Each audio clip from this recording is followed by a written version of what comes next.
السلام علیکم ورحمۃ اللہ وبرکاتہ۔ الحمد للہ رب العالمین والصلاة والسلام علی اشرف الانبیاء و امام المرسلین نبینا وقدوتنا محمد بن عبد اللہ الامین وعلی آلہ وصحبہ الغر المیامین ومن تبعہم وتابعیہم بإحسان الی یوم الدین، اما بعد۔ رب اشرح لي صدری ویسر لي امری واحلل عقدۃ من لسانی یفقهوا قولی۔ رب زدنی علما سبحانك لا علم لنا الا ما علمتنا انك انت العلیم الحکیم۔ مشاہدین کرام اور ناظرین احباب، اللہ رب العالمین آپ سب کو اپنے حفظ و امان میں رکھے۔ جہاں جہاں سے آپ اس درس میں شریک ہیں، اللہ رب العالمین آپ کی حاضری بابرکت بنائے، اور رمضان المبارک کے اس مقدس مہینے میں انجام دی جانے والی ہماری سبھی عبادتوں کو، نمازوں کو، روزوں کو، ذکر و اذکار کو، صدقہ و خیرات کو، بھلی باتوں کی تبلیغ کو، اللہ رب العالمین ان ساری عبادتوں کو شرف قبولیت بخشے، اور اس ماہ مقدس کو ہمارے لیے آخرت کی ذخیرہ اندوزی کا ایک حسین اور قابل فخر موقع بنائے۔ ہمارا درس جاری تھا قصار سور کی تفہیم کے تعلق سے۔ سورہ فاتحہ پر گفتگو چل رہی تھی، اور سورہ فاتحہ کے اسماء، اس کے جو الگ الگ نام ہیں اور اس کی جو فضیلتیں ہیں، ان فضیلتوں پر کل آپ کے سامنے بات رکھی گئی تھی، اور آج انشاءاللہ العزیز سورہ فاتحہ سے متعلق بعض امور پر گفتگو جو باقی رہ گئی تھی، الگ الگ تربیتی پہلوؤں پر، اور الگ الگ جو اس صورت مبارکہ کے مضامین کی رہنمائی ہے، ان پر انشاءاللہ آج آپ کے سامنے گفتگو رکھنے کی کوشش کروں گا۔ کل یہ بات ذکر کی گئی تھی کہ سورہ فاتحہ کا آغاز بسم اللہ الرحمن الرحیم سے کرتے ہیں، اور بسم اللہ الرحمن الرحیم سے آغاز یہ قرآن کریم کا جو محبوب عمل ہے، اور قرآن کریم کی کوئی صورت بغیر بسم اللہ کے شروع نہیں ہوتی ہے سوائے سورہ برات کے، اور اس کے الگ کچھ معاملات ہیں۔ اور اللہ کے رسول صلی اللہ علیہ وسلم بھی اپنے کاموں کی شروعات بسم اللہ کے ذریعے سے کرتے تھے، اور قرآن کی اتباع میں اور رسول پاک صلی اللہ علیہ وسلم کی سیرت کی اتباع میں ہم بھی اپنے سارے کاموں کا آغاز بسم اللہ الرحمن الرحیم سے کرتے ہیں۔ پر بسم اللہ الرحمن الرحیم کا مطلب کیا ہوتا ہے، اس کے بارے میں کل کچھ گفتگو ہوئی تھی، اور آج اس کو مزید میں وضاحت کرنے کی کوشش کرتا ہوں کہ بسم اللہ کے اندر با جو شروع میں ذکر کیا گیا ہے، یہ مصاحبت کے لیے ہے، یعنی میں اللہ رب العالمین کے نام کو کے ساتھ فلاں کام کا آغاز کر رہا ہوں، اس سے استعانت طلب کرتے ہوئے، اللہ رب العالمین ہی سے مدد طلب کرتے ہوئے۔ یہاں آپ نے غور کیا ہوگا کہ بسم اللہ الرحمن الرحیم ہم کہتے ہیں، جس کا معنی ہوتا ہے اللہ رحمان و رحیم کے نام سے۔ لیکن اللہ رحمان و رحیم کے نام سے کیا؟ آگے اس کا کوئی تذکرہ نہیں ہے۔ میں پڑھنے جا رہا ہوں، میں کھانے جا رہا ہوں، میں سونے جا رہا ہوں، میں گھر سے باہر جا رہا ہوں، میں سفر میں جا رہا ہوں، میں سفر سے آ رہا ہوں، کوئی چیز ذکر نہیں کی گئی۔ بسم اللہ الرحمن الرحیم کا لفظی معنی ہوتا ہے اللہ رحمان و رحیم کے نام سے۔ تو نام سے کیا؟ یہاں پر محققین علماء کہتے ہیں کہ اس کے متعلق کو حذف کر دیا گیا، جس سے با حرف جر متعلق ہوتا ہے، تاکہ ہر انسان جس کام کے شروع میں اس کو کہے، یہ فعل، یہ حرف اس سے متعلق ہو جائے، تاکہ یہ جھنجھٹ نہ رہے کہ ہم کہیں بسم اللہ ابتدئ قراءتی، بسم اللہ آکل، بسم اللہ انام، بسم اللہ اشرب، بسم اللہ اخرج، بسم اللہ ادخل. تو اس طریقے سے اگر ہم ہر بسم اللہ کے ساتھ اس کے عمل کو ذکر کریں گے، جس عمل کے لیے کرتے ہیں، تو پھر اس کے صیغے بدلتے چلے جائیں گے. تو ایک جنرل صیغہ رکھا گیا ہے جو ہر کس و ناکس آسانی کے ساتھ ادا کر سکے، اور جس کام کی وہ نیت کیے ہوئے ہے اس کام سے اس کا تعلق جڑ جائے اپنے آپ. تو اس وجہ سے ایک حکمت اس کی یہ بھی رکھی گئی ہے کہ اس کے متعلق کو حذف کر دیا گیا ہے. تو صرف بسم اللہ آپ پڑھتے ہیں. اب جب ہم قرآن کریم کھول کر کے بسم اللہ الرحمن الرحیم پڑھتے ہیں تو اس کا مطلب ہوتا ہے کہ اللہ ہی رحمان و رحیم کے نام سے میں پڑھنے جا رہا ہوں. آپ خط لکھنے جاتے ہیں، بسم اللہ الرحمن الرحیم، یعنی اللہ رحمان و رحیم ہی کے نام سے میں خط کا آغاز کر رہا ہوں، خط لکھنے جا رہا ہوں. تو جو بھی کام ہوگا اس کام سے وہ اپنے آپ متعلق ہو جائے گا، اس کو لفظوں میں کہنے کی ضرورت نہیں ہے. ایک بات تو یہ کہ اس جھنجھٹ سے آپ کو نجات مل جاتی ہے. دوسری بات یہ کہ کام اگر آپ ذکر کریں گے تو آپ اپنی چیز کا آغاز اس کام کے نام سے کریں گے، لیکن یہاں مطلوب یہ ہے کہ آغاز آپ اللہ کے نام سے کریں. اللہ کے نام سے آگے، اس کے نام سے پہلے کوئی اور چیز نہ آئے، تو پھر یہ مقصد بھی پورا نہیں ہوتا اس سے. اگر آپ کہتے ہو اقرأ بسم اللہ، یا آکل بسم اللہ، یا انام بسم اللہ، تو اس کا مطلب کہ بسم اللہ سے پہلے کوئی اور چیز آ گئی. اور یہ ادب کا تقاضا یہ ہے کہ اللہ رب العالمین ہی کے نام سے آغاز ہو. تو دونوں حکمتیں اور بھی باتیں اس میں بیان کی گئی ہیں، اور یہ سب آداب کے قبیل سے چیزیں ہیں اور سچویشن کے اعتبار سے اس کے احکام بدلتے رہتے ہیں. بہرحال تو یہاں پر متعلق کو حذف کر دیا گیا تاکہ ہر عمل کو شامل ہو جائے، اور اس لیے حذف کر دیا گیا تاکہ اللہ رب العالمین کے ذکر سے پہلے کسی اور چیز کا تذکرہ نہ آئے. اور یہاں پر با کے ذریعے سے شروع کیا گیا تاکہ ہمارے جتنے بھی معاملات ہیں ان معاملات میں اللہ کا نام شروع سے آخر تک شامل رہے، اور اللہ کے نام کی برکت سے وہ کام پائے تکمیل کو پہنچے. قرآن کریم کے شروع میں اور اپنے تمام حالات میں بسم اللہ سے آغاز ہم کرتے کیوں ہیں؟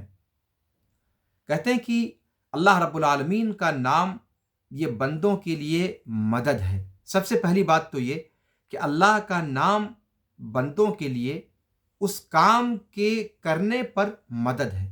آپ اللہ کا نام لے کر اس کام میں جب ہاتھ ڈالتے ہیں تو اللہ رب العالمین کی مدد، نصرت، تائید اور اللہ رب العالمین کی طرف سے اس پر اعانت آپ کے لیے میسر آ جاتی ہے.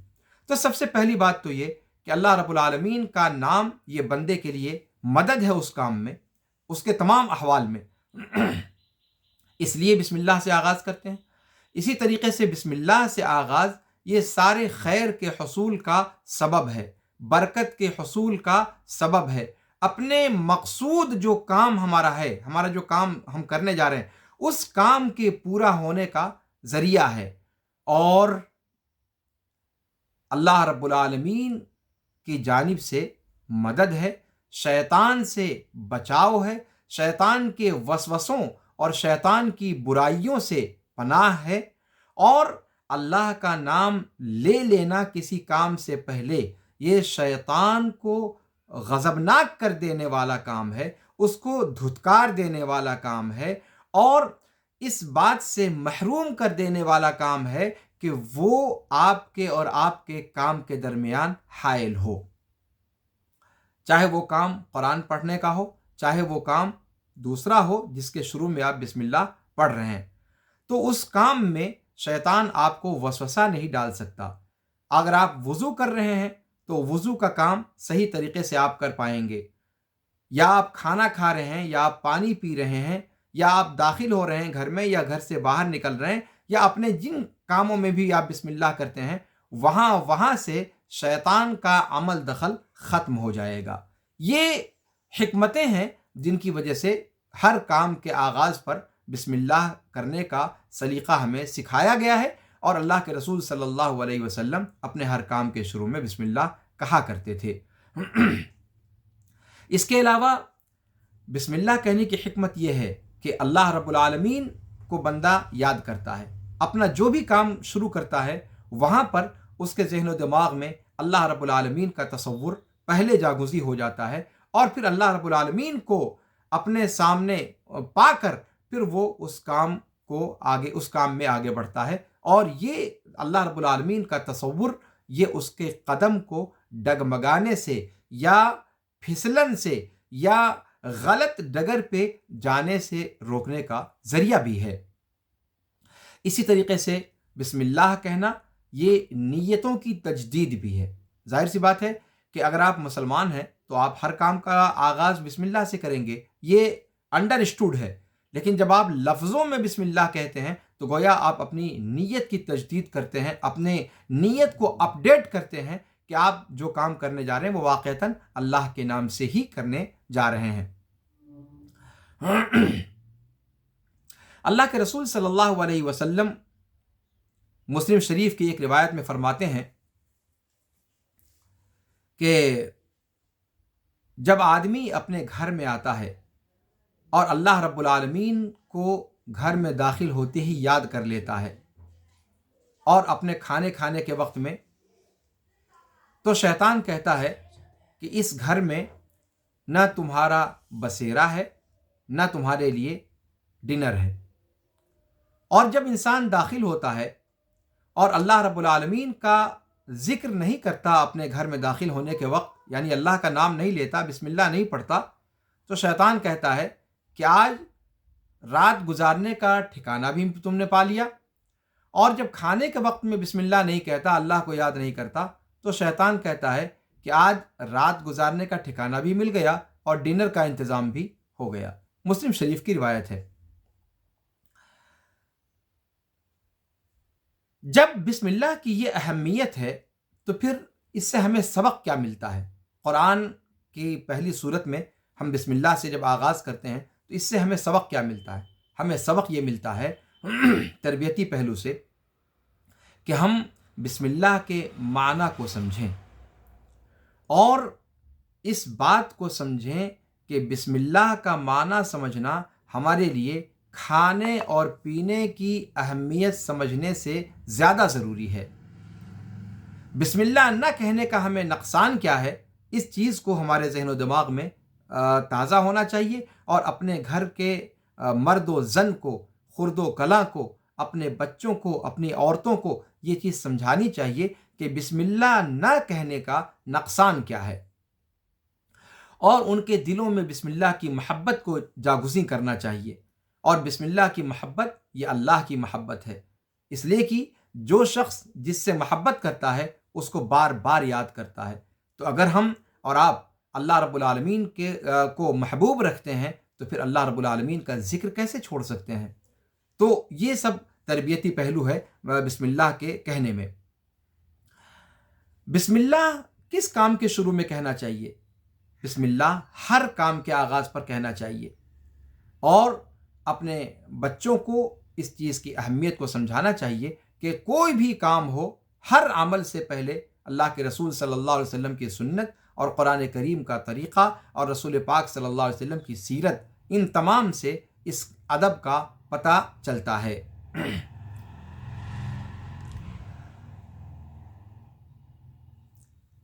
اللہ رب العالمین کا ذکر بسم اللہ کے اندر کیا گیا، اس کے بعد اللہ رب العالمین کو رحمت کی صفت سے متصف قرار دیا گیا ہے، یعنی اللہ رب العالمین کا جو لفظ ہے، لفظ جلالہ اللہ، اس کے ساتھ پھر یہاں پر رحمان اور رحیم کا ذکر کیا گیا ہے، جس سے صفت رحمت کا ثبوت ملتا ہے۔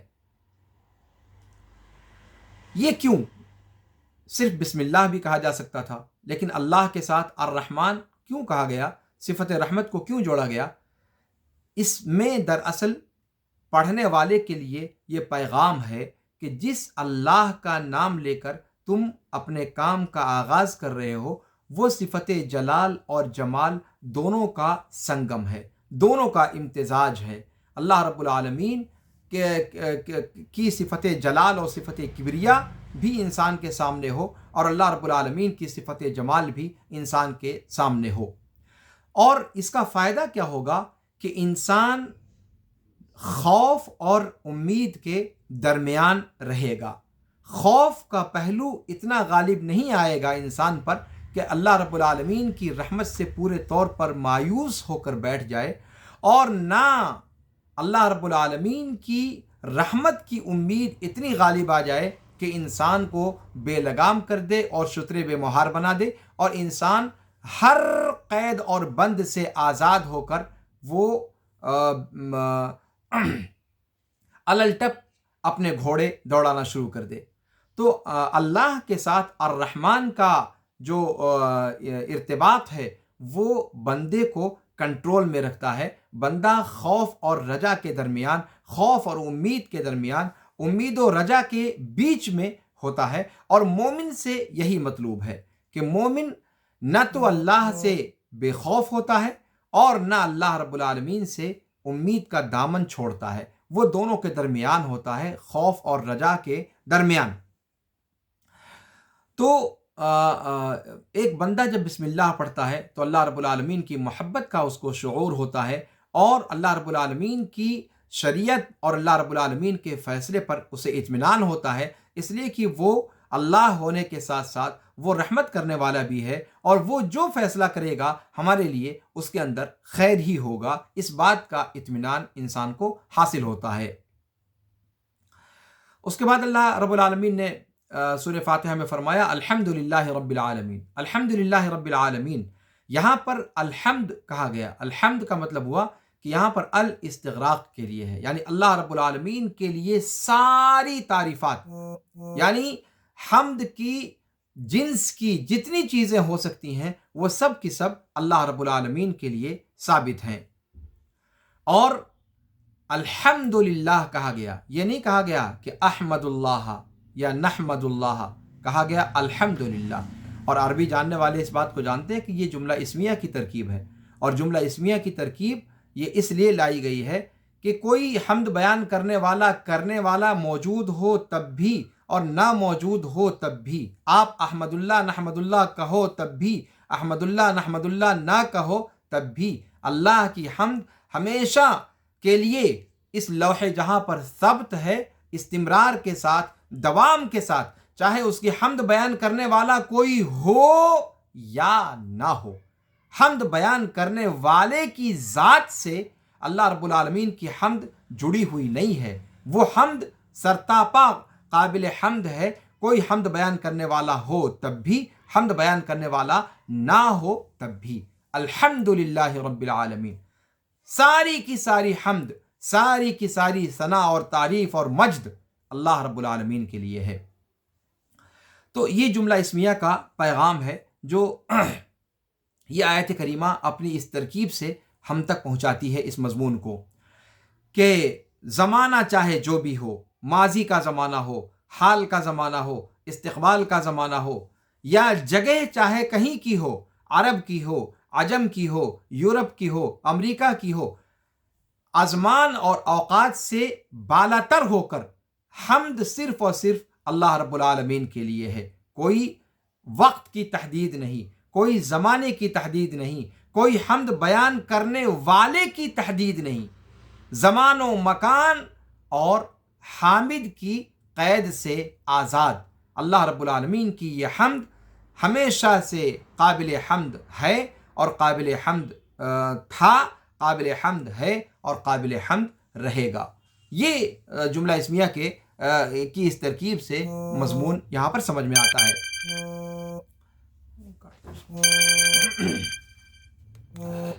اسی طریقے سے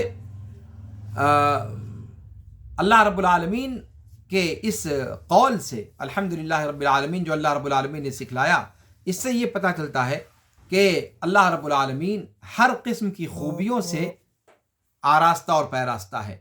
احسان کی صفت سے اللہ رب العالمین متصف ہے، اللہ رب العالمین کے لیے اسماء حسنہ ثابت ہیں، اور بہترین مثالیں اللہ رب العالمین کے لیے ثابت ہیں۔ یہ ساری چیزیں الحمدللہ رب العالمین سے سمجھ میں آتی ہیں۔ اب یہاں پر ایک چیز یہ غور کرنے کی ہے کہ الحمدللہ رب العالمین جب ہم کہتے ہیں تو حمد میں اور شکر میں فرق کیا ہے؟ حمد یہ مدح سے، یہاں پر 3 الفاظ استعمال کیے جاتے ہیں، مدح، حمد اور شکر۔ اللہ رب العالمین نے اپنے لیے حمد کا صیغہ پسند فرمایا۔ تو حمد میں اور مدح میں اور شکر میں کیا فرق ہے؟ کہتے ہیں کہ حمد یہ مدح سے زیادہ عام ہے، اور حمد، مدح جو ہے وہ حمد سے زیادہ عام ہے، اور حمد یہ شکر سے زیادہ عام ہے۔ مدح جو ہوتی ہے وہ حمد سے زیادہ عام کیسے ہے؟ اس طریقے سے کہ ہم اور آپ مدح کسی کی بھی کر سکتے ہیں، چاہے وہ ذوی العقول میں سے ہو یا غیر ذوی العقول میں سے ہو، یعنی عقل و خرد والا ہو، اس کی تعریف، اس کی مدح بھی کر سکتے ہیں آپ، یا عقل و خرد کے علاوہ غیر ذوی العقول چیزیں، حیوانات ہیں، چیزیں ہیں، جگہیں ہیں، ان کی بھی مدح کی جا سکتی ہے۔ مدح جو ہوتی ہے وہ عاقل اور غیر عاقل دونوں کے لیے ہوتی ہے، جبکہ حمد صرف اور صرف فاعل مختار کے لیے ہوتی ہے، صرف اور صرف اس شخص کے لیے ہوتی ہے جس سے احسان اور کمال اور انعام کا صدور ہوتا ہے اپنے طور پر۔ تو یہاں سے پتہ چلا کہ اللہ رب العالمین کے لیے مدح کہنا قابل تعریف نہیں ہے، حمد کہنا قابل تعریف ہے۔ دوسری بات یہ کہ حمد کے اندر، مدح کے اندر ضروری نہیں ہے کہ تعریف کرنے والا جس کی تعریف کی جا رہی ہے اس سے محبت بھی کرتا ہو، لیکن حمد کے اندر یہ ضروری ہے کہ تعریف کرنے والا بندہ تعریف جس کی کر رہا ہے اس کی محبت سے اس کا دل لبریز بھی ہو۔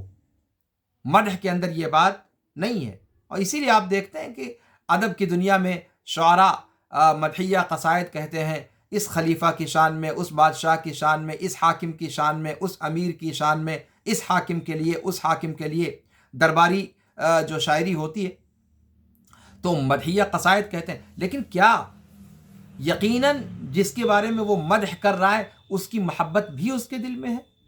عام طور پر ایسا ہوتا نہیں ہے، وہ صرف کسب رزق کے لیے، اپنے پیٹ کا جہنم بھرنے کے لیے شعراء جھوٹی مدح کرتے ہیں تاکہ ان کو روزی روٹی کا ذریعہ فراہم ہوتا رہے۔ تو مدح یہ قابل بہت اچھی چیز نہیں ہے، لیکن حمد کے لیے، حمد تبھی حمد بنے گی جب اسے محبت کے ساتھ، دل کی گہرائی سے اس کو محبوب رکھنے کے ساتھ کوئی بندہ اس کی تعریف کرے، تبھی اس کو حمد کہا جائے گا۔ تو اللہ رب العالمین نے اپنے لیے مدح کا صیغہ نہیں استعمال فرمایا، حمد کا صیغہ استعمال فرمایا ہے۔ یعنی اس میں یہ پیغام ہے کہ ایک بندہ اللہ رب العالمین کی تعریف اس کی محبت دل کے اندر جاگزی رکھتے ہوئے کرے۔ اللہ رب العالمین کی حمد و ثنا، وہ اللہ رب العالمین کی حمد و ثنا اپنے دل سے کرے، اوپر سے نہ کرے، جبرن نہ کرے یا نفاق کے طور پر نہ کرے، بلکہ اپنا دل بھی اس کا اس تعریف اور اس حمد میں شامل ہو۔ شکر کی بات اگر ہم کرتے ہیں تو شکر کے مقابلے میں حمد زیادہ عام ہے، اس لیے کہ حمد جو ہے وہ ایسی تعریف ہے جو محمود کی خوبیوں سے متعلق ہوتی ہے، جس کی تعریف کی جاتی ہے، جس کی حمد بیان کی جاتی ہے، اس کی خوبیوں سے متعلق ہوتی ہے، اس کے احسان سے متعلق نہیں ہوتی۔ یعنی جس ذات کی آپ حمد بیان کر رہے ہیں تو آپ حمد اس لیے بیان کر رہے ہیں کہ وہ لائق حمد ہے، اس لیے نہیں کہ اس کی ذات سے آپ کو کوئی فائدہ پہنچ رہا ہے اس لیے آپ تعریف کر رہے ہیں، نہیں، حمد وہ قابل تعریف ہے، آپ کو اس سے کوئی فائدہ پہنچ رہا ہے یا نہیں اس سے کوئی لینا دینا نہیں ہے۔ جبکہ شکر کا معاملہ کیا ہے کہ شکر انسان تب کرتا ہے جب جس کا شکر ادا کر رہا ہے اس کی طرف سے کوئی احسان اس کے اوپر کیا جائے، کوئی نعمت اس کو عطا کی جائے، کوئی عطا، کوئی داد، کوئی دہش، کوئی بخشش، کوئی عنایت اس کو کی جائے اور اس کے جواب میں انسان شکر کرتا ہے، تو اللہ رب العالمین کا معاملہ شکر کا نہیں ہے، اللہ رب العالمین حمد کا مستحق ہے۔ اور حمد یعنی اللہ رب العالمین اپنے آپ میں اپنی ذاتی خوبیوں کی بدولت قابل تعریف ہے، چاہے ان خوبیوں کا اظہار عملاً مخلوق میں ہو یا نہ ہو۔ تو اس اعتبار سے حمد کا انتخاب اس جگہ پر اس آیت کریمہ میں اللہ رب العالمین نے فرمایا ہے، گویا یہ پیغام دینے کے لیے کہ اے بندو، تم جس کی عبادت کرنے جا رہے ہو وہ ذات ایسی ہے جو سرتاپا قابل حمد ہے، قابل ستائش ہے، اور وہ اپنی خوبیوں کی بدولت اس بات کی مستحق ہے کہ صرف اس کی خوبیوں کو دیکھ کر اس کی تعریف کی جائے، اس سے قطع نظر کہ اس سے آپ کو فائدہ پہنچ رہا ہے، اس کا کوئی پرتو آپ پر ظاہر ہو رہا ہے یا نہیں ظاہر ہو رہا ہے۔ اور جب بندہ اللہ رب العالمین کی حمد بیان کرتا ہے تو گویا اس کے اندر اخلاص اعلیٰ درجے کا اس وقت موجود ہوتا ہے، اس لیے کہ پھر وہ وہاں پر کسی احسان کی وجہ سے، کسی لالچ کی وجہ سے یا کسی اندیشے کی وجہ سے وہ تعریف نہیں کر رہا ہوتا، وہ تعریف اللہ رب العالمین کی ذاتی خوبیوں اور قابل تعریف اور لائق تعریف ہونے کی وجہ سے اللہ رب العالمین کی حمد بیان کرتا ہے، اور یہ چیز انسان کے اندر اخلاص کو پیدا کرتی ہے، اور اس سے انسان کا اخلاص زیادہ کامل ہوتا ہے۔ حمد جو ہم سورہ فاتحہ کی پہلی آیت میں اللہ رب العالمین کی کرتے ہیں، اس حمد کا کیا کوئی خاص ثواب بھی ہے؟ آئیے دیکھتے ہیں۔ ابو موسیٰ اشعری رضی اللہ تعالیٰ عنہ واردہ سے روایت بیان کی گئی ہے، امام مسلم نے اس روایت کو بیان کیا ہے کہ اللہ کے رسول صلی اللہ علیہ وسلم نے فرمایا کہ الطہور شطر الایمان والحمد للہ تملأ المیزان وسبحان اللہ والحمد للہ تملأان او تملأ ما بین السماء والارض والصلاة نور والصدقة برہان والصبر ضیاء والقرآن حجة لک او علیک کل الناس یغدو فبائع نفسه فمعتقها او موبقها، کہ پاکی آدھا ایمان ہے، طہارت آدھا ایمان ہے، الحمدللہ میزان کو بھر دیتا ہے، اور سبحان اللہ اور الحمدللہ یہ دونوں بھر دیتے ہیں یا آسمان و زمین کے درمیان کی مسافت کو بھر دیتے ہیں۔ صلاۃ نور ہے، صدقہ برہان ہے، صبر ضیاء ہے، قرآن تمہارے لیے یا تمہارے خلاف دلیل ہے۔ ہر آدمی نکلتا ہے تو ان میں سے بعض وہ ہے جو اپنے آپ کو آزاد کرنے والا ہے، اور بعض وہ ہے جو اپنے آپ کو ہلاکت میں ڈالنے والا ہے۔ اس روایت کریمہ کے اندر آپ دیکھتے ہیں کہ الحمدللہ کی فضیلت کیا بیان کی گئی ہے کہ الحمدللہ سبحان اللہ کے ساتھ مل کر میزان کو بھر دیتا ہے، یا آسمان و زمین کی جو مسافت ہے اس پوری مسافت کو بھر دیتا ہے۔ اتنا وزنی ہے یہ کلمہ کہ انسان کا عمل اس کو کہہ دینے کی وجہ سے گویا جس انسان نے الحمدللہ اپنے زبان سے کہا، گویا اس کی نیکیاں اس درجہ ثقیل اور اس درجہ وزنی ہو جاتی ہیں۔ انس بن مالک رضی اللہ تعالیٰ عنہ وارضاہ اللہ کے رسول صلی اللہ علیہ وسلم سے روایت فرماتے ہوئے کہتے ہیں کہ اللہ کے رسول صلی اللہ علیہ وسلم نے فرمایا کہ اللہ رب العالمین بندے کی جانب سے پسند کرتا ہے کہ وہ ایک لقمہ کھائے تو اس پر اللہ کی حمد بیان کرے، ایک گھونٹ اپنی حلق میں ڈالے تو اس پر اللہ رب العالمین کی تعریف بیان کرے۔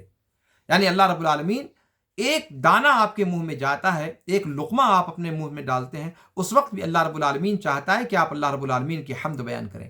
ایک گھونٹ پانی اگر آپ پیتے ہیں تو اس وقت بھی اللہ رب العالمین چاہتا ہے کہ آپ اس کی تعریف بیان کریں، اس کی حمد بیان کریں۔ امام مسلم نے اس روایت کو بیان کیا ہے۔ اسی طریقے سے نبی کریم صلی اللہ علیہ وسلم جب کسی پسندیدہ چیز کو کہتے تھے، دیکھتے تھے، کوئی پسندیدہ چیز جب آپ صلی اللہ علیہ وسلم کے سامنے آتی تھی تو آپ فرماتے تھے الحمدللہ الذی بنعمتہ تتم الصالحات، ساری حمد اس اللہ کے لیے ہے جس کی نعمت خاص سے ہی اچھی چیزیں پایہ تکمیل کو پہنچتی ہیں۔ اور جب آپ صلی اللہ علیہ وسلم کسی ایسی چیز کو دیکھتے تھے جو ناپسند ہوتی تھی یا جسے آپ ناپسند فرماتے تھے تو کہتے تھے الحمدللہ علی کل حال، ساری کی ساری حمد اللہ ہی کے لیے ہے ہر حال میں۔ گویا اگر کوئی پسندیدہ چیز نظر آتی تب بھی الحمدللہ، اگر کوئی ناپسندیدہ چیز نظر آتی تب بھی الحمدللہ۔ گویا حمد اللہ رب العالمین سے کبھی منقطع نہیں ہوتی، ہر حال میں اللہ رب العالمین لائق حمد ہے، چاہے ہمارے حالات اچھے ہوں چاہے ہمارے حالات برے ہوں۔ تو اللہ رب العالمین لائق حمد تھا، لائق حمد ہے اور لائق حمد رہے گا۔ اس کے بعد اللہ رب العالمین کی صفت بیان کی ہے رب کے ذریعے سے، الحمدللہ رب۔ رب کا مطلب کیا ہوتا ہے کہ ایسی ذات جو اپنے مربوب کو، اپنے پالنے والا، پالنہار اس کا ہم ترجمہ کرتے ہیں، تو جس کو اللہ رب العالمین پال رہا ہے پوری رحمت اور وسعت اپنی سعت رحمت کے ساتھ، اپنی کشادگی رحمت کے ساتھ اس پر توجہ دینے والی ذات رب کا مطلب ہوتا ہے۔ یعنی ایسا اللہ رب العالمین رب ہے، یعنی وہ ایسی ذات ہے جو بندوں پر رحمت نازل کرنے والی ہے، انعام نازل کرنے والی ہے۔ اللہ رب العالمین کی ربوبیت انتقام اور پکڑنے کی ربوبیت نہیں ہے۔ آپ جانتے ہیں رب کا معنی ہوتا ہے مالک۔ اگر ہم دنیا میں اس لفظ کو استعمال کرتے ہیں، رب الدار کہا جاتا ہے گھر کے مالک کو، یا رب البیت کہا جاتا ہے، یا ربۃ البیت کہا جاتا ہے گارجین کو۔ تو اس طریقے سے مالک کا معنی یا اونر کا معنی جو ہے اس کا لیا جاتا ہے، آج بھی عربی زبان میں یہ مستعمل ہے۔ لیکن جب مطلق بولا جائے گا تو صرف اللہ رب العالمین کے لیے بولا جائے گا، باقی لوگوں کے لیے اضافت کے ساتھ بولا جا سکتا ہے۔ تو ملکیت کی جب بات آپ کرتے ہیں نا تو کہیں نہ کہیں آپ کے ذہن میں ایک تصور آتا ہے کہ بھئی ہم جس کی ملکیت رکھتے ہیں اس کو جیسے چاہیں توڑ کر، مروڑ کر، جھٹک کر، دباؤ بنا کر کے، دو چار جھاپڑ رسید کر کے اپنا کام کروا سکتے ہیں، اس کے ہم اس کے مالک ہیں۔ تو کیا اللہ رب العالمین کی ربوبیت نعوذ باللہ اس قسم کی ربوبیت ہے؟ حاشا وکلا، اللہ رب العالمین کی ربوبیت انتقام کی ربوبیت نہیں ہے، پکڑنے، دھکڑنے اور جکڑنے کی ربوبیت نہیں ہے۔ اللہ رب العالمین کی ربوبیت وہ رحمت والی ہے، شفقت والی ہے، وہ بندوں پر رحم کرنے والی ربوبیت ہے۔ اسی لیے رب العالمین کہا، سارے جہانوں کا پروردگار۔ اور اسی وجہ سے رب العالمین کے بعد چونکہ یہ مزاج میں کسی کے آ سکتا تھا کہ جب وہ مالک ہے، مختار ہے، تو پتہ نہیں مخلوق کے ساتھ کیا کرے، تو اس طریقے کا گمان بھی انسان کے ذہن و دماغ میں دور دور تک نہ پھٹکے، اس لیے آگے الرحمن الرحیم کہہ کر کے اس بات کو واضح کر دیا گیا کہ اللہ رب العالمین کی ربوبیت، اللہ رب العالمین کی جو ملکیت ہے وہ صفت رحمت سے متصف ہے، وہ رب العالمین بھی ہے اور ساتھ میں رحمان و رحیم بھی ہے۔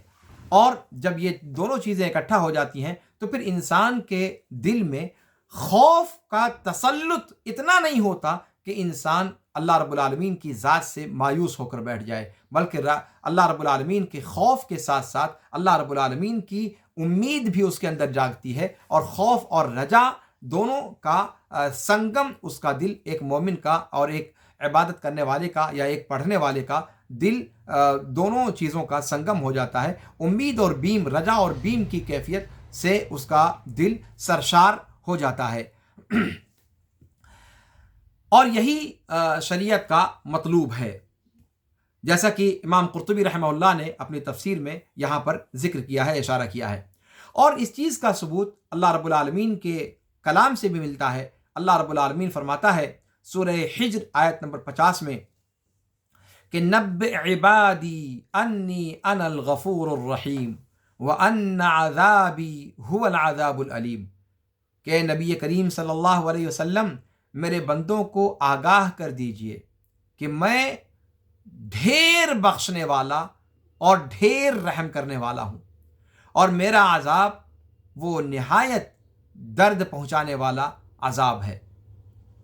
یہاں پر آپ دیکھیں کہ اللہ رب العالمین نے صفت غفران اور صفت رحمت کو ایک طرف ذکر کیا اور دوسری طرف اپنی صفت عذاب کو ذکر کیا، اپنے بطش کو ذکر کیا، اپنی گرفت کا ذکر کیا، تاکہ بندہ، یہ انسان کا جو نفس ہے نا، یہ نفس امارہ ہے اور یہ انسان کے کنٹرول سے باہر ہونے کی ہمیشہ کوشش کرتا ہے۔ وہ ہمیشہ یہ اس کوشش میں ہوتا ہے کہ ہر بندھن سے اپنے آپ کو آزاد کر لے۔ تو اس نفس کو کنٹرول کرنے کے لیے جہاں اللہ رب العالمین کی صفت غفران اور صفت رحمت کا استحضار ضروری ہے، وہیں اللہ رب العالمین کی صفت جباریت، صفت قہاریت کا استحضار بھی ضروری ہے، تاکہ بیلنس بنا رہے، ورنہ انسان بیلنس آؤٹ آف بیلنس ہو جائے گا۔ تو یہ گویا اس آیت کا پیغام ہے۔ صحیح مسلم میں ابو ہریرہ رضی اللہ تعالیٰ عنہ وارضاہ سے روایت ہے کہ اللہ کے رسول صلی اللہ علیہ وسلم نے فرمایا کہ اگر ایک بندہ مومن اللہ رب العالمین کے پاس جو سزائیں ہیں ان سزاؤں کو جان لے یقینی طور پر، تو اللہ کی جنت کی امید کرنے والا کوئی بچے گا ہی نہیں۔ ما طمع بجنتہ احد، کوئی اللہ رب العالمین کی جنت کی طمع ہی چھوڑ دے گا، توقع ہی چھوڑ دے گا، امید ہی چھوڑ دے گا، لالچ ہی چھوڑ دے گا، نہیں یہ ہمارے بس کا ہے ہی نہیں، ہمیں ملنی ہی نہیں ہے۔ فرمایا کہ اور اگر کافر اللہ رب العالمین کے یہاں رحمت کا جو خزانہ ہے اگر وہ جان لے تو اللہ کی رحمت سے کبھی مایوس نہ ہو۔ یہ روایت امام مسلم نے اس کو اپنی صحیح میں نقل کیا ہے، 2755 نمبر کی روایت۔ تو یہ اللہ رب العالمین کی صفت رحمان اور صفت رحمت جو الرحمن الرحیم میں بیان کی گئی، اس سے یہ پیغام دینا مقصد ہے۔ یہاں پر ایک چیز اور بیان کرنی ہے کہ الرحمن اور رحیم دو چیز کیوں ذکر کی گئی؟ تو کہتے ہیں کہ اللہ رب العالمین کی رحمت دو طریقے کی ہے۔ ایک رحمت عام رحمت ہے جو اس کائنات میں سب کو شامل ہے، چاہے وہ مومن ہو، چاہے وہ کافر ہو، چاہے وہ جاندار ہو، چاہے وہ غیر جاندار ہو، چاہے وہ کچھ بھی ہو، یہ تمام مخلوقات کے لیے اللہ رب العالمین کی رحمت ہے۔ اللہ رب العالمین فرماتا ہے سورہ غافر میں آیت نمبر 7، ربنا وسعت کل شیء رحمتا وعلما، اے ہمارے رب تو ہر چیز کو احاطہ کیے ہوئے، ہر چیز کو شامل ہے ازرو رحمت اور ازرو علم کے۔ تو یہ اللہ رب العالمین کی عام رحمت ہے، اس کو بیان کرنے کے لیے الرحمن کا صیغہ استعمال ہوا ہے۔ اور دوسری وہ رحمت ہے جو اللہ رب العالمین اپنے خاص اولیاء پر، اپنے خاص مومن بندوں پر، اپنے خاص دوستوں پر نازل فرماتا ہے، اور یہ رحمت مومنین کے لیے، اللہ کے متقین بندوں کے لیے، اللہ کے اولیاء کے لیے خاص ہے۔ سورہ احزاب آیت نمبر 43 میں اللہ تعالیٰ فرماتا ہے هو الذي يصلي عليكم وملائكته ليخرجكم من الظلمات الى النور وكان بالمؤمنين رحیما۔ تو یہاں پر آپ دیکھیں کہ رحیم کو مومنین کے ساتھ خاص کر کے ذکر کیا گیا ہے۔ یہ مفسرین نے رحمان اور رحیم کے درمیان فرق ذکر کرنے کی کوشش کی ہے۔ اب آئیے اس سے آگے ہم بڑھتے ہیں مالک یوم الدین کی طرف۔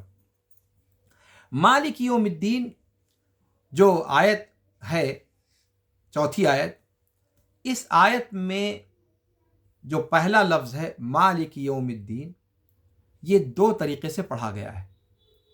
مالک یوم الدین جو حفص کی قرات ہے، جو ہم اور آپ پڑھتے ہیں، اور اس کی ایک قرات اور ہے ملک یوم الدین، مالک یوم الدین اور ملک یوم الدین، اور دونوں قراتیں اپنے معنی کے اعتبار سے ایک دوسرے کو مکمل کرتی ہیں، ایک دوسرے کو تقویت پہنچاتی ہیں۔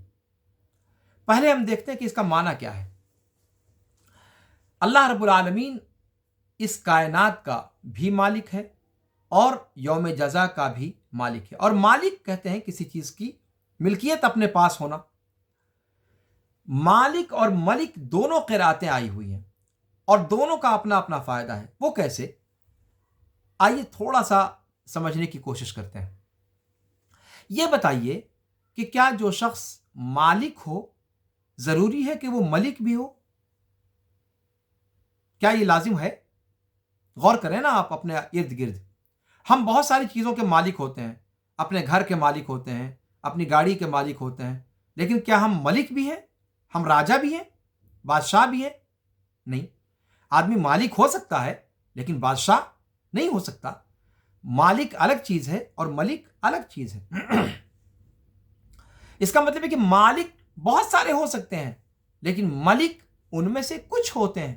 راجا، مہاراجا، شاہ، بادشاہ ان میں سے کچھ ایک ہوتے ہیں. تو مالک ہونے سے لازم نہیں ہوتا کہ آدمی ملک بھی ہو. اچھا، اس کے اپوزٹ میں آئیے، کیا اگر کوئی شخص ملک ہے تو وہ لازم ہے کہ مالک بھی ہو؟ اب یہ بڑا لطیفہ سا ہو گیا کہ کوئی بادشاہ ہو تو پھر وہ مالک کیسے نہیں ہوگا؟ آپ سوچتے ہوں کہ یہ سوال بڑا اٹپٹا سا ہے، لیکن اٹپٹا نہیں ہے. آپ غور کریں نا، آپ خود اپنے ہندوستان اور بر صغیر کی تاریخ میں دیکھ لیں، کیا جتنے بادشاہ ہوتے ہیں وہ مالک بھی ہوتے ہیں اس طور پر کہ وہ سیاہ و سفید کا فیصلہ لے سکیں؟ کیا ایسا ہوتا ہے؟ ارے آپ مغلیہ دور کے اندر دیکھ لیں، انگریزوں کے آنے کے بعد سے بہادر شاہ ظفر کا اور جو باقی بادشاہوں کا حال رہا کیا ہے؟ نام کی بادشاہت، کہنے کو شاہ، اور اختیارات 0 سناٹا. تو بادشاہ ہونا یہ اس چیز کو مستلزم نہیں ہے کہ وہ اپنی حکومت کی ہر چیز کی ملکیت بھی رکھتا ہے بالفعل. اور ایسے ہی برطانیہ وغیرہ کے بادشاہوں کو دیکھ لیں اور جگہوں پر آپ دیکھ لیں. تو اس کا مطلب یہ ہوا کہ دونوں میں کوئی تلازم نہیں ہے. بادشاہ ہو اور بادشاہ ہونے کے ساتھ، ملک ہونے کے ساتھ مالک بھی ہو، یہ کوئی لازم نہیں ہے. اور مالک ہونے کے ساتھ ملک ہو، یہ بھی لازم نہیں ہے. لیکن اللہ رب العالمین کی بات الگ ہے. اللہ رب العالمین مالکی یوم الدین بھی ہے اور ملکی یوم الدین بھی ہے. وہ مالک بھی ہے اور ملک بھی ہے بلا شرکت غیر. اس کی کائنات میں، اس کی ملکیت میں کسی کو پرے کاہ کی حیثیت حاصل نہیں ہے. وہ جو چاہتا ہے بغیر کسی کے چشم و ابرو کا لحاظ کیے ہوئے کرتا ہے اور وہ مالک و مختار ہے. اور یہ دونوں مضمون کب حاصل ہوگا؟ جب اس آیت کریمہ کے اندر دونوں قراتوں کو ہم سامنے رکھیں گے.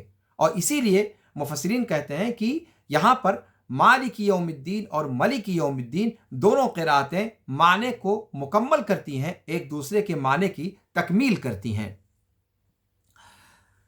تو اللہ رب العالمین یوم جزا کا مالک ہے. اور یوم جزا کا مالک کیوں کہا گیا؟ جبکہ اللہ تعالیٰ اس کائنات کا بھی مالک ہے، اس دنیا کا بھی مالک ہے. لیکن جیسا کہ ابھی آپ کے سامنے مالک کا معنی بیان کرتے ہوئے، ملک کا معنی بیان کرتے ہوئے آپ کے سامنے ذکر کیا گیا، اس دنیا میں ہم بھی مالک ہیں، یہ بھی مالک ہے، زید بھی مالک ہے، عمر بھی مالک ہے. کہنے کو ہے نا، چاہے وہ چھوٹی سی چیز کا ہو، چاہے وہ ایک گھڑی کا مالک ہو، چاہے وہ ایک قلم کا مالک ہو، چاہے وہ ایک کتاب کا مالک ہو، مالک تو ہوا وہ نا. گھر کا مالک ہو، گاڑی کا مالک ہو، مالک تو ہوا. اچھا، اسی طریقے سے بادشاہوں کا، رجواڑوں کا پورا سلسلہ آپ کے ہاں چلا ہے. فلاں علاقے کا راجا، فلاں منطقے کا راجا، فلاں ملک کا راجا، راجا تو ہوا. راجا کون کہے؟ یہاں ایسے بھی گزرے ہیں جنہوں نے اپنے آپ کو شہنشاہ کہا، شاہنشاہ کا لقب بھی دیا. ایسے بھی گزرے ہیں نا اس کائنات میں.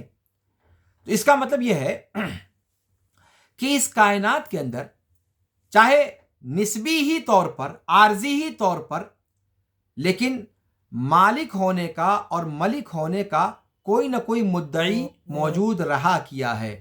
لیکن قیامت کے دن کسی کے زبان میں، کسی کے منہ میں زبان ہوگی کہ وہ کہے کہ میں فلاں چیز کا مالک ہوں؟ کوئی نہیں. وہاں یہ نسبی ملکیت بھی عنقا ہو جائے گی، ختم ہو جائے گی. اور اسی لیے اللہ رب العالمین اس دن کہے گا لمن الملک اليوم للہ الواحد القہار. اللہ تعالیٰ پوچھے گا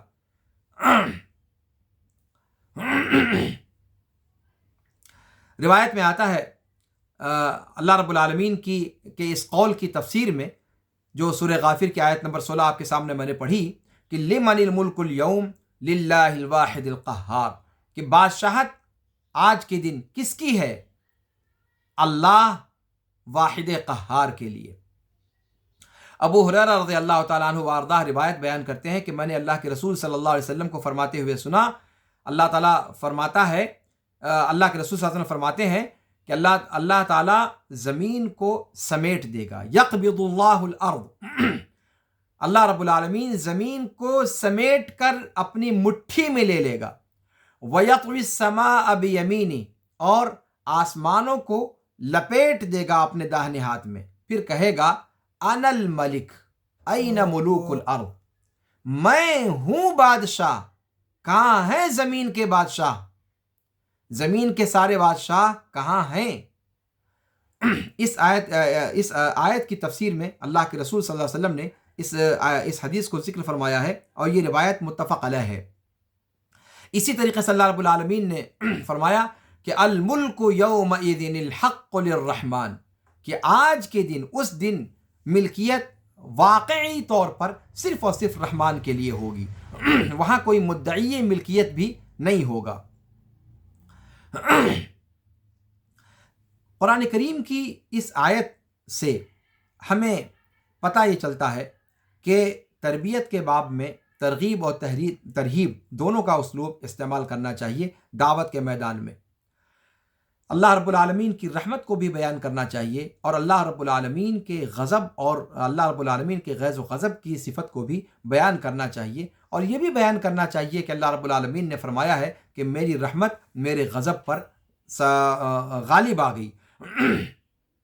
اللہ کے رسول صلی اللہ علیہ وسلم نے فرمایا بشروا ولا تنفروا ویسروا ولا تعسروا، کہ لوگوں کو اچھی باتیں بتاؤ، خوشخبری سناؤ، انہیں نفرت نہ دلاؤ، انہیں متنفر نہ کرو، اور آسانیاں پیدا کرو، سختیاں پیدا نہ کرو۔ تو اللہ رب العالمین نے اس آیت میں پہلے الرحمن الرحیم کہا، پھر مالک یوم الدین کہا، تاکہ ان دونوں چیزوں کے درمیان جمع کیا جا سکے۔ اللہ رب العالمین کی صفت رحمانیت کو، صفت رحمت کو بھی ذکر کیا گیا، اور اللہ رب العالمین کے صفت ملوکیت کو، اللہ رب العالمین کی صفت جو ترہیب ہے اس کو بھی ذکر کیا گیا، تاکہ دعوت کے میدان میں ان دونوں کو استعمال کیا جائے، اور ایک بندہ امر بالمعروف اور نہی عن المنکر کا فریضہ صحیح طریقے سے انجام دے سکے، اور ترغیب کو ترہیب پر مقدم رکھے جب تک کہ سچویشن اس کے برخلاف کا تقاضا نہ کرے۔ اب آئیے اس کے بعد ایاک نعبد و ایاک نستعین، ایاک نعبد و ایاک نستعین، کتنا وقت ہوا؟ بول دو جلدی، 45 منٹ۔ ایاک نعبد و ایاک نستعین کے اندر یہاں پر مفعول کو مقدم کیا گیا ہے۔ اصل تعبیر ہے ایاک نعبد و ایاک نستعین، اصل میں ہے نعبد کا و نستعین کا، لیکن نعبد کا و نستعین کا کہنے کے بجائے کاف کو جو ضمیر خطاب ہے اس کو مقدم کیا گیا، اور دائم بڑھا کر ایا اس کے اندر ایا کا بنا لیا گیا، اور ایاک نعبد کہا گیا، اور پھر اسی کو مکرر کر کے اگلے فعل کے اندر پھر اس کو دوبارہ ذکر کیا گیا۔ مفسرین کہتے ہیں کہ یہ اہتمام اور حصر کے لیے، اہتمام اور حصر کے لیے، ایاک نعبد و ایاک نستعین، اے بار الہ، اے اللہ، ہم صرف اور صرف تیری ہی عبادت کرتے ہیں، اور صرف تجھ ہی سے مدد مانگتے ہیں۔ تو یہ حصر اور قصر کا جو مضمون پیدا ہوا وہ اس تقدیم مفعول کی وجہ سے ہوا ہے جو ایاکا کو پہلے لایا گیا ہے، اور پورے کا پورا دین اسی دو چیز کی طرف لوٹتا ہے۔ بعض سلف کہتے ہیں کہ سورہ فاتحہ کا راز اسی آیت میں پنہا ہے، ایاک نعبد و ایاک نستعین، اور آپ جانتے ہیں امام ابن القیم کی معرکۃ الآراء مشہور کتاب، اسی آیت پر انہوں نے اپنی کتاب کا نام رکھا ہے، کتنے لوگ اس کتاب کا نام جانتے ہیں؟ مدارج السالکین. مدارج السالکین وہ اسی آیت پر اس کتاب کا نام رکھا گیا، بین منازل ایاک نعبد و ایاک نستعین. تو ایاک نعبد و ایاک نستعین یہ سورہ فاتحہ کا راز کہا گیا ہے کہ یہی سر الفاتحہ ہے. اور سلف کا قول کیا ہے کہ سورہ فاتحہ یہ سر القرآن ہے. سورہ فاتحہ یہ سر القرآن ہے، پورے قرآن کا راز سورہ فاتحہ میں پنہا ہے، اور سورہ فاتحہ کا راز ایاک نعبد و ایاک نستعین میں پنہا ہے. پہلے لفظ میں ایاک نعبد، پہلے جملے کے اندر شرک سے برات کا اظہار ہے، اور دوسرے جملے کے اندر حول اور قوت سے برات کا اظہار ہے، اور اپنے سارے معاملات کو اللہ رب العالمین کے سپرد کرنے کا اظہار ہے. امام ابن کثیر رحمہ اللہ نے اس آیت کی یہ تفسیر بیان کی ہے. یہاں پر اب ایک چیز یہ دیکھیں ہم کہ اللہ رب العالمین نے فرمایا ایاک نعبد و ایاک نستعین. نعبد پہلے کہا گیا اور نستعین بعد میں کہا گیا. یہ کیوں ایسا کیا گیا؟ کہتے ہیں کہ عام کو خاص پر مقدم کیا گیا ہے. اللہ کے حق کو بندے کے حق پر مقدم کرنے کی وجہ سے، یا مقدم چونکہ اللہ کا حق بندے کے حق پر مقدم ہے، اس لیے پہلے نعبدو کو ذکر کیا اور پھر بعد میں نستعینوں کا ذکر کیا. اسی طریقے سے وسائل پر غایات کو مقدم کرنا یہ منطقی چیز ہے، اور غایت نعبدو ہے، نستعینو یہ وسیلہ ہے، نعبدو یہ غایت ہے. تو غایت جو اصل مقصد ہے اس کو مقدم کیا گیا، اور جو وسیلہ ہے وہاں تک پہنچنے کا، اس مقصد تک پہنچنے کا، اس کو دوسرے درجے پر رکھا گیا ہے. اس لیے کہ عبادت ہی دراصل وہ غایت ہے، وہ مقصد ہے جس کے لیے یہ پوری کائنات اللہ نے پیدا کی ہے. وما خلقت الجن والانس الا لیعبدون.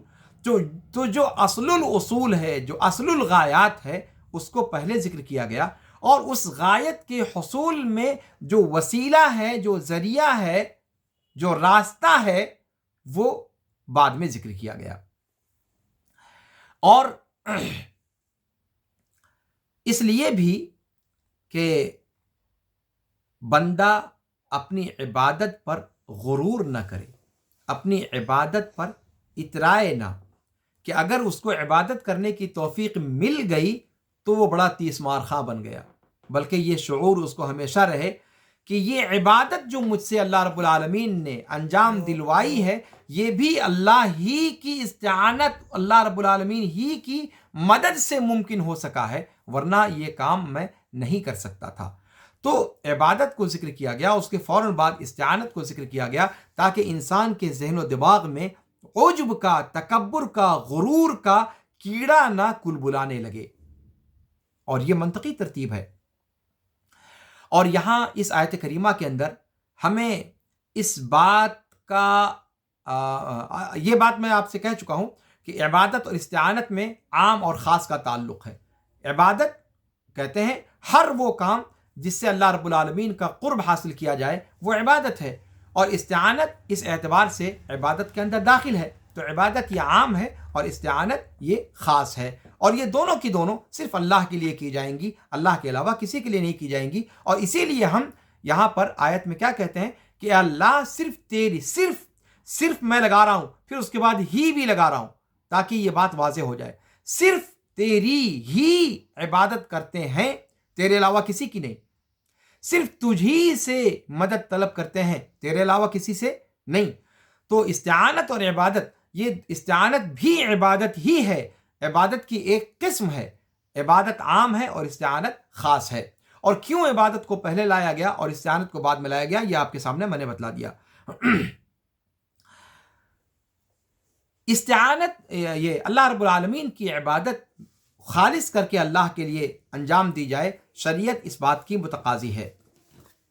اور یہاں پر بندہ اللہ رب العالمین کے سامنے دو عبادت کے فعل کو مکرر استعمال کرتا ہے، اور مفعول کو مقدم کر کے اس بات کو بتلانے کے لیے کہ اے اللہ میرا سینہ شرک اور شرک کی آلائشوں سے مکمل طور پر پاک ہے. اسی طریقے سے اے اللہ تیری عبادت اور تیری استعانت کے جو کام میں کر رہا ہوں اس میں ایک طرف شرک سے میں پاک ہوں، شرک سے الگ ہوں، دوسری طرف اپنی حول اور قوت سے اور ریاکاری اور مکاری سے اور نفاق سے اور تکبر اور گھمنڈ سے، ان ساری چیزوں سے کنارہ کش ہوں. تیری ہی استعانت سے تیری ہی عبادت انجام دے رہا ہوں. تو یہاں پر ایک طریقے سے بندہ اپنی محتاجگی کو اللہ رب العالمین کے سامنے رکھتا ہے، اپنی کمزوری کو، اپنے اللہ کی طرف محتاج ہونے کو بیان کرتا ہے، اور اس بات کو بیان کرتا ہے کہ توفیق بھی دینے والا اللہ ہے، توفیق بھی دینے والا اللہ ہے. اللہ رب العالمین اگر توفیق نہ دے تو انسان کے بس کا روگ نہیں. تو اگر اچھے کام کرنے کا موقع ملتا بھی ہے تو اسے اللہ کی توفیق سمجھتا ہے ایک بندہ. اس آیت کے ذریعے سے وہ اس کا استشعار اپنے اندر پیدا کرتا ہے کہ یہ جو توفیق ملی ہے یہ اللہ کی طرف سے ملی ہے. تو انسان اپنی صلاحیتوں پر اتراتا نہیں ہے، اپنی ذہانت پر اسے گھمنڈ نہیں ہوتا، اپنی طاقت پر اور اپنے تن و توش پر اس کو تکیہ نہیں ہوتا. تو ایاک نعبد یہ ریا کا علاج ہے، اور ایاک نستعین یہ کبر کا علاج ہے. ایاک نعبد یہ ریاکاری اور شرک کا علاج ہے، اور ایاک نستعین یہ کبر، تکبر، گھمنڈ، ان چیزوں کا علاج ہے. ایاک نعبد و ایاک نستعین. ایک بات یہاں پر اور کہنے کی ہے کہ جب اس سورت کو اللہ رب العالمین نے اتارا تو یہاں پر بندوں سے ایاک نعبد کیوں کہلوایا؟ آپ جانتے ہوں گے آج کل ایک ٹرینڈ چلا ہوا ہے کہ صاحب مذہب انسان کا ذاتی معاملہ ہے، مذہب انسان کا ذاتی معاملہ ہے. اب ذاتی معاملہ ہے، آپ جانو اپنا، آپ کا کام جانے. لیکن شریعت آیت دیکھیں آپ، ایاک نعبد، اے اللہ ہم صرف اور صرف تیری ہی عبادت ہم کرتے، میں نہیں کرتے. یہ نہیں کہا ایاک اعبد مثلا فی غیر القرآن کہ اے اللہ میں صرف، بھئی عبادت کرنے والا کہنے والا تو کوئی ایک ہی بندہ ہوگا نا، جو اس آیت کو پڑھے گا وہ اکلوتا ہی ہوگا نا. تو ایاک اعبد کہنا چاہیے، اے اللہ میں تیری عبادت میں صرف اور صرف تیری عبادت کرتا ہوں. تو میں کی جگہ پر ہم کیوں؟ مفسرین نے اس نقطے کو پکڑا ہے اور کہا ہے کہ عبادت اور شریعت کی تکلیف یہ اجتماعی عمل ہے، یہ فردی عمل نہیں ہے، یہ فردی عمل نہیں ہے. نماز کا تصور ہی جماعت سے جڑا ہوا ہے، ورنہ ہر بندہ اپنی اپنی ایک کٹیا بنا لے، ہر بندہ 1.5 اینٹ کی مسجد قائم کر لے. پرانے زمانوں میں خانقاہی کا مزاج تھا، ایک بندہ جو اللہ اللہ کرنا ہوتا تھا نکل جاتا تھا جنگل میں، پہاڑوں میں، اور اپنی ایک کٹیا بنا کر کے اس میں اللہ اللہ اللہ اللہ کرتا رہتا تھا. شریعت مطہرہ اس مزاج کو پسند نہیں کرتی. ایاک نعبد، عبادت انجام دی جائے گی بشکل اجتماعیت، بشکل جماعت. عبادت کا کوئی تصور ہی نہیں ہے تنہا کا. عبادت ایک اجتماعی عمل ہے، اور اسے اجتماعی جگہوں پر ہی ادا کیا جائے گا، اور اجتماعی شکل ہی میں ادا کیا جائے گا. اور عبادت اور نماز اور روزہ اور زکوٰۃ یہ انسان کا ذاتی نہیں، یہ اجتماعی عمل ہے. یہ کسی انسان کا ذاتی معاملہ نہیں، یہ اجتماعی، یہ سوسائٹی سے جڑا ہوا ہے، یہ معاشرت سے جڑا ہوا ہے، یہ انسان کی سوسائٹی کے امن و امان اور اس کی سیکیورٹی سے جڑا ہوا معاملہ ہے. کیسے کہتے ہیں کہ کوئی مذہب انسان کا ذاتی معاملہ ہے؟ انسان کا ذاتی معاملہ نہیں ہے. تو ایاک نعبد، آیت کہتی ہے کہ ہم تیری عبادت کرتے ہیں. اچھا، یہاں سے ایک چیز اور شعور ملتا ہے ہمیں کہ اسلام کے اندر ملی شعور اور شورائی مزاج اور اجتماعی مزاج کو ملحوظ خاطر رکھا گیا ہے کہ عبادت کے باب میں جمع کا صیغہ استعمال کیا گیا کہ ایک بندہ وہ صرف اپنے بارے میں نہ سوچے، صرف اپنا انجام نہ سوچے کہ اپنا انجام بہتر ہو گیا دنیا جائے جہنم میں۔ ایک مومن کی فکر یہ نہیں ہوتی، ایک مومن کی سوچ یہ نہیں ہوتی۔ ایک مومن وہ اپنے بارے میں بھی سوچتا ہے، قُوا أَنفُسَكُمْ وَأَهْلِيكُمْ نَارًا، ہمارے سر ہماری اپنی بھی ذمہ داری ہے اور اپنے علاوہ کی بھی ذمہ داری ہے۔ اور یہاں سے وہ اجتماعی شعور اور ایک مزاج پیدا کرنا مقصد ہے کہ انسان حیوانوں کی طرح سے صرف اپنی عاقبت سوچ کر نہ رہے، بلکہ اس کو اپنی عاقبت بھی سنوارنی ہے اور اپنے ارد گرد کی عاقبت کو بھی دیکھنا ہے۔ اور انسان جیسا کہ آج کی تہذیب کہتی ہے کہ انسان مدنی الطبع ہے، انسان مدنی الطبع ہے، یعنی انسان سویلائزڈ ہے۔ انسان اگر یہ چاہے کہ وہ کہیں جنگل میں اکیلا ہو کر کے رہ جائے تو کیا وہ حیوانوں کی طرح رہ سکتا ہے؟ کیا وہ شیر، ہاتھی، گھوڑے وغیرہ کی طرح سے انسان جنگل کے اندر کیا اکیلے رہ سکتا ہے؟ نہیں رہ سکتا۔ یہ جو موجودہ علوم ہیں وہ بھی اس کا انکار کرتے ہیں۔ تو انسان سویلائزڈ ہے، اپنی فطرت کے اعتبار سے وہ ایک جمگھٹے میں، ایک معاشرے میں، ایک سوسائٹی میں رہنا چاہتا ہے اور سوسائٹی میں رہتا چلا آیا ہے، تو انسان مدنی الطبع ہے۔ اور یہاں سے اس آیت کریمہ سے ہم اس چیز کو سمجھتے ہیں کہ عبادت یہ ایک اجتماعی ذمہ داری ہے اور یہ ایک اجتماعی پرسش کی چیز ہے، یہ فردی معاملہ نہیں ہے۔ ایاک نعبد و ایاک نستعین۔ باتیں اور بھی بہت ساری ہیں، لیکن آج کا درس میں اسی پر ختم کرتا ہوں۔ پھر انشاءاللہ اگلے درس میں اگلی آیت سے پھر انشاءاللہ آپ کے سامنے مزید گفتگو رکھی جائے گی، اور انشاءاللہ کوشش کروں گا کہ آج سورہ فاتحہ کے درس کو اختتام تک پہنچا دوں۔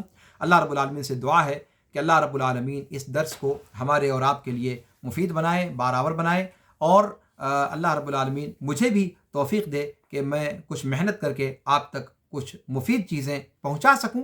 اللہ رب العالمین اس ماہ مقدس کو ہم سب کے لیے مقدس بنائے، اور اس قرآن کریم کے پڑھنے اور پڑھانے کو ہمارے لیے ذخیرہ آخرت بنائے، اور اس کے مطابق ہمیں عمل کرنے کی توفیق عطا فرمائے۔ اللہ رب العالمین ہماری ٹوٹی پھوٹی ساری عبادتوں کو شرف قبولیت بخشے۔ اس مہینے میں اللہ رب العالمین ہمارا تعلق قرآن سے جوڑے رکھے، روزے سے جوڑے رکھے، ہمیں صدقہ و خیرات کرنے کی توفیق عطا فرمائے، قیام اللیل کی توفیق عطا فرمائے، نیک کاموں میں سبقت اور ایک دوسرے سے بڑھ چڑھ کر اسے انجام دینے کی توفیق عطا فرمائے، اور پھر اللہ رب العالمین انہیں شرف قبولیت بھی بخشے۔ ھذا وصلی اللہ وسلم علی نبینا محمد وعلی آلہ وصحبہ اجمعین، والسلام علیکم ورحمۃ اللہ وبرکاتہ۔